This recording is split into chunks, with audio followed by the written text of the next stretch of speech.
O início do governo do Anticristo é o próximo evento importante das profecias bíblicas. E por mais que não saibamos o dia em que ele se revelará ao mundo, existe algo que mostra que isso está muito próximo de acontecer, que são os preparativos para o terceiro templo, que será construído no Monte do Templo, em Jerusalém.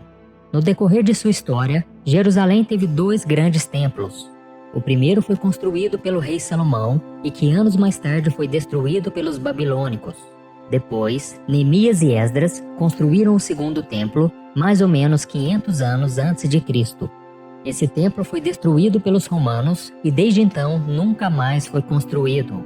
Já o terceiro templo faz parte de uma profecia bíblica a respeito do fim dos tempos. Nela, o Senhor declara que haverá um terceiro templo quando o anticristo surgir e reinar sobre o mundo. E recentemente, algumas das evidências da construção desse terceiro templo acabam de ser reveladas. E isso nos traz cada dia mais certeza de que esse monumento será levantado ainda nesta geração. Em dezembro de 2018, ocorreu uma cerimônia de consagração do altar do terceiro templo em Jerusalém, onde, segundo eles, serão apresentados sacrifícios diariamente. Há informações de que todos os utensílios para o serviço sagrado do templo já estão prontos.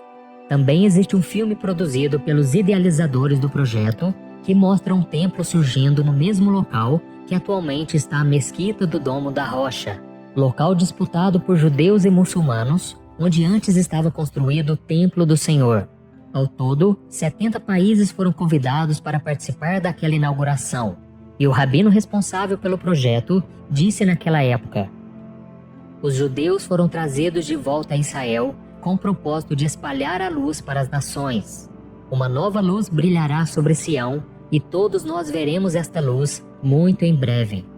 Em seguida, ele leu a passagem de Isaías capítulo 49, o versículo 6, que fala sobre o Messias que viria para ser luz aos gentios. Porém, nós cristãos sabemos que esse Messias já veio e ele se chama Jesus Cristo. No entanto, muitos judeus ainda estão cegos espiritualmente e não aceitam essa verdade. Eles ainda estão aguardando o Messias e serão enganados por um homem que fará sinais e maravilhas e que se assentará no trono de Israel para ser adorado, até que enfim se revelará como o Anticristo. Vamos ver o que a Bíblia diz sobre isso em 2 Tessalonicenses capítulo 2. Não deixem que ninguém os engane de modo algum. Antes daquele dia virá a apostasia, e então será revelado o homem do pecado, o filho da perdição. Este se opõe e se exalta acima de tudo que se chama Deus ou é objeto de adoração, a ponto de se assentar no santuário de Deus, proclamando que ele mesmo é Deus. Então será revelado o perverso, a quem o Senhor Jesus matará com o sopro de sua boca e destruirá pela manifestação de sua vinda. A vinda desse perverso é segundo a ação de Satanás, com todo o poder, com sinais e com maravilhas enganadoras. Ele fará uso de todas as formas de engano da injustiça para os que estão perecendo, porquanto rejeitaram o amor à verdade que os poderia salvar. E uma outra evidência revelada sobre a construção do terceiro templo passou despercebida pela grande maioria das pessoas. Eu estou falando do sacrifício da novilha vermelha, necessário para iniciar o serviço no terceiro templo. Em junho de 2021, 2 rabinos judeus viajaram até uma fazenda no Texas, nos Estados Unidos, com uma delegação para inspecionar uma criação de bezerros que poderiam gerar no futuro a novilha vermelha que seria sacrificada no templo, assim como fez Moisés quando terminou de construir a tenda do encontro, que serviu como templo de Deus enquanto o povo de Israel caminhava no deserto até a terra prometida. Vamos ler juntos o que está escrito em Números capítulo 19. Disse o Senhor a Moisés e a Arão: esta é uma exigência da lei que o Senhor ordenou. Mande os israelitas trazerem uma novilha vermelha, sem defeito e sem mancha, sobre a qual nunca tenha sido colocada uma canga. Vocês a darão ao sacerdote Eleazar. Ela será levada para fora do acampamento e sacrificada na presença dele. Então o sacerdote Eleazar pegará um pouco do sangue com o dedo e o aspergirá 7 vezes na direção da entrada da tenda do encontro. Na presença dele, a novilha será queimada, o corpo, a carne, o sangue e o excremento. E tem mais uma coisa muito interessante. Desde o ano de 2015, o Instituto do Templo, que tem feito as preparações para esse monumento tão importante para os judeus, está investindo na criação de vacas vermelhas para conseguir uma novilha vermelha e sem defeito. Novilhas vermelhas já tinham nascido antes, mas elas foram desqualificadas por não corresponderem àquilo que a profecia pede. E é por isso que essa organização mostrou tanto interesse em um animal que nasceu nos Estados Unidos em 2018. Lá existe uma bezerra que por enquanto é totalmente vermelha, ou seja, está de acordo com o que a Bíblia diz que deve ser, mas isso poderá mudar à medida em que ela cresce. Para os judeus, o importante é que essa linhagem de animais continue evoluindo para que um dia o animal perfeito nasça e se torne o objeto do sacrifício inicial do terceiro templo.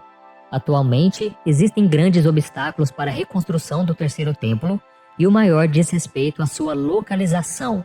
O local será construído no Monte do Templo, que é um lugar sagrado para os judeus, cristãos e muçulmanos, sendo também um dos locais mais disputados do mundo. Lá se encontra uma mesquita de Al-Aqsa e o Domo da Rocha, construídos no século VII e que estão entre as mais antigas estruturas do mundo muçulmano. E por mais que Israel tenha retomado o controle da cidade velha de Jerusalém e da área do Monte do Templo na Guerra dos 6 Dias, em 1967, o monte permanece sob os cuidados da Jordânia por causa de um tratado de paz. Os judeus israelenses podem entrar no complexo, mas eles não podem orar lá ou nem mesmo realizar cerimônias religiosas. Então, para que o terceiro templo seja construído, cristãos, judeus e muçulmanos terão que entrar em um acordo para que todas as edificações existentes lá hoje sejam demolidas para dar lugar ao novo templo. Pode parecer impossível que isso aconteça, principalmente porque judeus e muçulmanos vivem em guerra. Porém, a chegada do anticristo mudará todo esse cenário. Ele usará o seu poder de convencimento para mostrar aos líderes dessas religiões que a melhor coisa a se fazer será deixar de lado as diferenças, para que uma única religião universal seja criada, e assim a profecia se cumprirá. Irmãos, eu sei que essa notícia pode assustar muitos de nós, porém a Igreja de Cristo não deve se preocupar com isso, porque o Senhor prometeu que nunca vai nos abandonar, amém? O que você e eu precisamos nos preocupar é com a nossa salvação, porque somente ela vai nos garantir a vitória em Cristo quando o fim dos tempos chegar. Nós sabemos que o anticristo vai governar sim sobre a terra, mas isso acontecerá por um breve período de tempo. Depois Jesus voltará, derrotará o mal e irá estabelecer o seu reino aqui, que durará por toda a eternidade. E é por isso que a Bíblia diz que surgirá um novo céu e uma nova terra. Uma terra onde os novos habitantes terão uma vida eterna de paz e alegria. Um lugar onde não existe tristeza, dor ou sofrimento. Não haverá mais luto, porque a morte já não existirá. E por isso eu quero deixar com você um recado que o Senhor nos diz no último capítulo do Apocalipse. Eis que venho em breve, a minha recompensa está comigo, e eu retribuirei a cada um de acordo com o que fez. Eu sou o Alfa e o Ômega, o primeiro e o último, o princípio e o fim. Felizes os que lavam as suas vestes, para que tenham direito à árvore da vida e possam entrar na cidade pelas portas. Amém? Eu sou o pastor Antônio Júnior. Se você gostou dessa mensagem, compartilhe nos grupos de WhatsApp, no Facebook. Vamos espalhar a mensagem de Deus. E não se esqueça de se inscrever aqui no meu canal. E eu te espero então no próximo vídeo. Que Deus te abençoe.